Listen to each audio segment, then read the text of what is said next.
Halo semuanya, dan senang banget Anda bisa gabung di sini. Hari ini kita bakal ngelakuin sebuah bedah materi yang super spesial. Kita akan bongkar habis-habisan salah satu ujian paling prestisius buat para siswa di Indonesia, yaitu soal-soal fisika OSNK, alias Olimpiade Sains Nasional tingkat kabupaten tahun 2025. Dan tenang aja, kita nggak cuma bakal ngomongin angka-angka yang bikin pusing. Kita justru akan melihat gimana sih soal-soal ini sebenarnya dirancang buat nguji cara kita mandang dunia nyata. Udah siap? Yuk langsung aja kita mulai. Nah, biar lebih gampang dicerna, kita udah bagi bedah materi ini ke 6 agenda utama. Pertama, tantangan fisika OSNK 2025. Kedua, membaca jejak gerak benda. Ketiga, analisis kinematika di udara. Keempat, dinamika gaya dan permukaan. Kelima, sistem katrol dan jebakan. Dan yang terakhir, uji intuisi fisika Anda.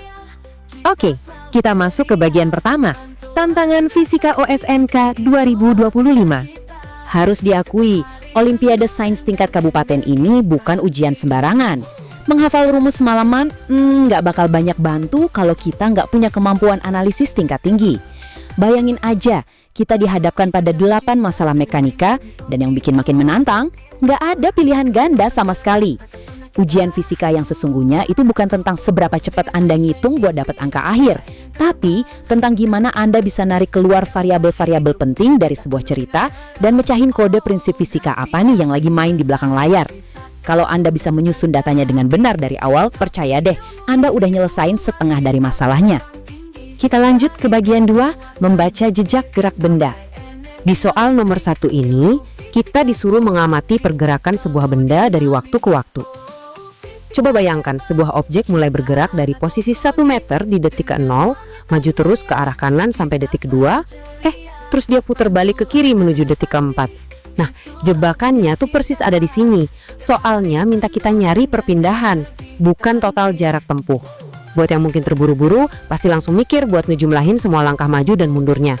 Tapi, seorang fisikawan sejati tahu banget kalau perpindahan itu murni cuma soal titik akhir dikurangin titik awal. Ibaratnya cuma ditarik garis lurus dari titik start ke titik finish.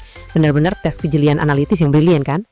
Terus, coba lihat apa yang kita hadapin di soal nomor 5, bentuk matematika murni.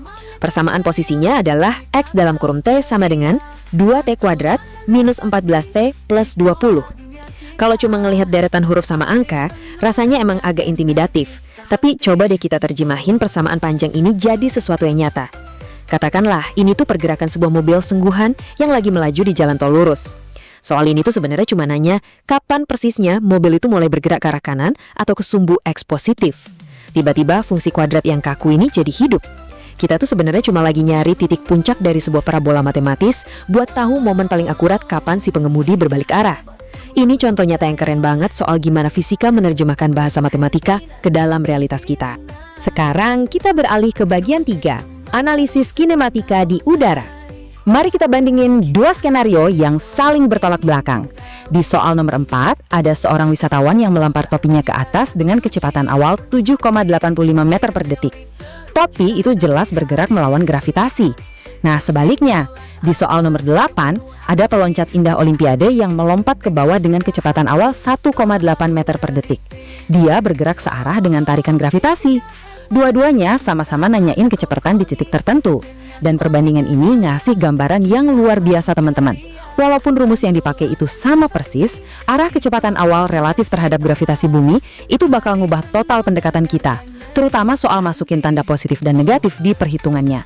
Jadi, fisika itu bukan sekedar masukin angka ke rumus. Ini soal gimana kita bisa ngebayangin arah vektor itu beraksi di pikiran kita. Masuk ke bagian 4, dinamika gaya dan permukaan. Kalau kita lihat soal nomor 2, kita tuh dikasih sebuah paragraf panjang tentang kereta belanja yang didorong di atas bidang miring. Nah, tahu gak apa yang bakal dilakuin sama otak seorang pemecah masalah yang handal? Sebelum repot-repot nyari gaya normal, mereka bakal langsung mengekstrak variabel-variabel pada tadi jadi sebuah tabel yang rapi. Massa 10 kg, sudut 30 derajat, gaya dorong 80 Newton yang sejajar bidang miring, ini kata kunci yang super penting ya, dan koefisien gesek 0,2. Dengan menyusun data kayak gini, kita nyapu bersih semua kekacauan teks dan bisa langsung fokus ngegambar diagram gaya yang presisi. Sekali lagi, pengorganisasian itu kunci kemenangan. Terus di soal nomor 6, kita ketemu sama konsep berat semu atau apparent weight. Ada situasi di mana sebuah lift bergerak vertikal ke atas dengan percepatan 3,27 meter per detik kuadrat. Sebenarnya apa sih berat semu itu? Coba Anda ingat-ingat lagi, sensasi aneh di perut atau lutut pas lift yang Anda naiki tiba-tiba melesat naik. Anda merasa sesaat lebih berat dari biasanya kan? Sensasi fisik sehari-hari itulah yang sebenarnya lagi diukur sama persamaan fisika di sini.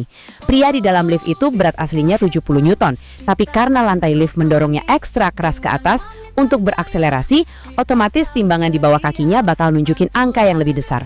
Fisika benar-benar bisa ngejelasin sensasi nyata yang dirasain tubuh kita sendiri. Lanjut ke bagian 5, sistem katrol dan jebakan. Soal nomor 7 ini pakai setup klasik yang biasa dipanggil pesawat Atwood. Ada dua massa, 9 kg dan 7 kg, yang digantung di sebuah katrol. Tapi perhatikan baik-baik dua detail krusial ini, tali tak bermassa dan katrol tanpa gesekan. Buat yang belum terbiasa mungkin bakal mikir kata-kata ini cuma sekedar hiasan soal. Tapi buat Anda yang udah terlatih, Anda pasti sadar kalau ini adalah asumsi yang sangat fundamental. Bayangin aja, tanpa dua kondisi ini, massa tali dan momen inersia dari katrol bakal bikin perhitungan kita jadi mimpi buruk rotasional. Kata tak bermassa dan tanpa gesekan inilah yang ibaratnya ngasih kita lampu hijau buat pakai persamaan percepatan linear yang jauh lebih sederhana. Nah, coba dengerin baik-baik kutipan dari soal nomor 3 ini. Seorang anak memiliki massa 30 kg menuruni bukit. Bila bukit tersebut memiliki kemiringan 0 derajat terhadap garis horizontal, percepatan gerak horizontal dari anak tersebut adalah... Jujur, saya mau nggak mau senyum pas baca soal ini. Kemiringan 0 derajat, coba deh kita visualisasiin bentar. Sebuah bukit dengan kemiringan 0 derajat itu, ya bukan bukit namanya, itu tanah datar. Ini adalah trik konseptual yang benar-benar jenius. Pembuat soal cuma pengen tahu mana siswa yang bakal panik lalu masukin angka 0 ke dalam rumus sinus kosinus yang ribet, dan mana yang bakal berhenti sejenak, ngebayangin anak itu lagi berdiri diam di tanah datar dan sadar kalau tanpa gaya dorong dari luar, percepatannya jelas 0. Di momen seperti ini, logika benar-benar menang telak mengalahkan hafalan rumus. Dan akhirnya, kita sampai di bagian 6, uji intuisi fisika Anda. Luar biasa banget ya, gimana beberapa potong teks soal bisa kita urai menjadi pemahaman yang begitu mendalam tentang cara kerja alam semesta kita. Jadi sebelum kita selesai, saya punya satu pertanyaan nih buat Anda. Dari semua soal OSNK 2025 yang baru aja kita bedah, mana sih yang paling menantang intuisi fisika Anda? Apakah momen saat kita harus mengubah persamaan matematika murni menjadi gerak mobil di jalan tol? Atau saat kita membayangkan sensasi berat semu di dalam lift yang melesat naik? Ataukah justru saat kita menyadari adanya jebakan bukit dengan kemiringan 0 derajat tadi? Fisika di level ini emang bukan sekedar tentang kalkulator dan angka. Fisika adalah sebuah cara berpikir, sebuah cara untuk melihat realitas dengan jauh lebih jernih. Terus asah intuisi Anda, dan terima kasih banyak sudah bergabung dengan saya di sesi bedah materi yang sangat seru ini. Sampai jumpa di pembelajaran kita selanjutnya.